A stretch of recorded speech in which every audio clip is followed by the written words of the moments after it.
समस्तिनि सिङाव थानाय जालायाव दिनै मोनसे इउपिपिएल आरो बिजेपिनि मोनसे गेदेरथार मोनसे सुबुंगौमा जादों।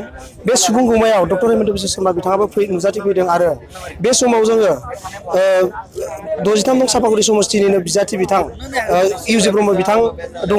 बे समाव जों इउजि ब्रह्म बिथांनिफ्राय जोङो बर' खौरांनि गेजेरजों मिथिनानै लानि बिथाङा बे सापागुरि समस्तिनिफ्राय बिथांनि देरहानायनि सावगारिफ्रा माबोरै दं बिथांनिफ्राय जों माखासे खोथाखौ जों मिथियो।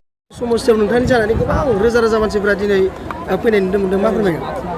दिनै जे जालायाव जे मोनसे रोजा रोजा मानसिफोरनि सुबुंगौमा जाबाय, डक्टर हिमन्त बिश्व शर्मा फैदों, बे फोरमान खालामो जे बिजेपिनि दैदेननायाव जे मित्रजोट बेनि सरकार दानो थांगासिनो दं दिसपुराव आरो सापागुरि समस्तिनिफ्राय मित्रजोटनि केन्डिडेट हिसाबै आङो बिराद बुरजा भट मोननानै देरहालांनो थांगासिनो दङ। बाहाय बिरोधी दलफ्रा जेबो माने अबस्था गैयै, थासारि गैयै बादि अबस्था जादों। दिनै डक्टर हिमन्त बिश्व शर्मा बिथाङा फैबाय, मा फोरमायगोन?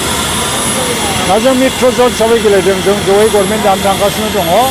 बिटिसि ओनसोलनिफ्राय इउपिपिएलआ बांसिन सिट लानानै देरहालांगोन, बिपिएफआ देरहानाय नङा मोनसेबो, आरो जों गभर्नमेन्टआव मोनसे बाहागो लानानै आसामाव सरकार सालायगोन आरो बिटिसिआवबो गोख्रै मोनसे जौगानाय लाबोगोन।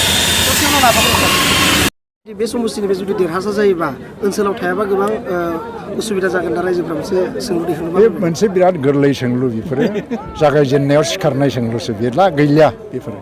लासै लासै मानसिफ्रा अयभास जालांगोन। सासे एमएलएआ आरो सासे मानसिया एमएलए जानानै जुदि मन्थ्रि जानायनि जुदि मोनसे खाबु मोनोबा बे समस्तिनि थाखाय बेसेबां मोनसे देरगाथाव बाथ्रा। बेफोर सोंलुफ्रा खुनु दिन थानाय नङा आरो बेखौ सोरबा बिपिएफनि मानसिफ्रा बुंलाबायदों। आङो मुसलपुरावनो अफिस मोनसे गायसनगोन, कख्लाबारियाव गायसनगोन आङो, बेवहाय आंखौ जाहाथे लोगो हमनो हायो। आरो बेवहाय जोंहा नै सानै बिराद गिदिर गिदिर दैदेनगिरिफोर दङ। राकेश ब्रह्म बिथाङा बे मुसलपुर समस्तिनि, आरो गणचन्द्र दास, जोंथ' जा ज'यैसो नांदों। बिथांमोननि दैदेननायावनो बिथांमोना आंखौ बेंनानै दा लाबोगासिनो दङ, देरहासार खालामनो नागिरदों। दा बिथांमोन थासान्दियाव बे ओनसोलनि रायजो राजाफ्रा माबा उसुबिदा जागोन होननानै आं साना। नोंथाङा जुदि देरहाखांनायनि उनाव बे ओनसोलनि गिबि हिसाबै मा खामानिखौ मावगोन होनना फोरमायगोन? गिबि माने गासिबो जेंनायानो गिबि। बेवहाय लामाफ्रा मोजां नङा, हस्पिटालफोरनि अबस्थाया मोजां नङा, दै खुरखानायनि बिराद गिदिर जेंना दं बेवहाय। दा बेफोरखौ मावजोबनांगौ। दिनै हिमन्त बिश्व शर्माया बुंलांबाय, गाबोनथ' गभर्नमेन्टआ फैगोन, हिमन्त बिश्व शर्मा मोनैनो गभर्नमेन्ट फैगोन, सर्बानन्द सन'वाल मोनैनो गभर्नमेन्ट फैगोन। आंबो बाहाय बाहागो लागोन।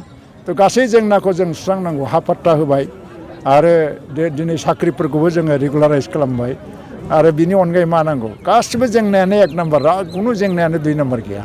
खोथाया जाहैबाय मा, सापागुरिखौ जोङो गाबोन जुदि आं देरहालांनानै आसाम गभर्नमेन्टआव बेबायदि गिदिर बिबान लानानै खामानि मावहैनो मोनोबा 5 बोसोरनि गेजेराव बे सापागुरि समस्तिखौ जोंखांहोनाया जोंनि बिबान।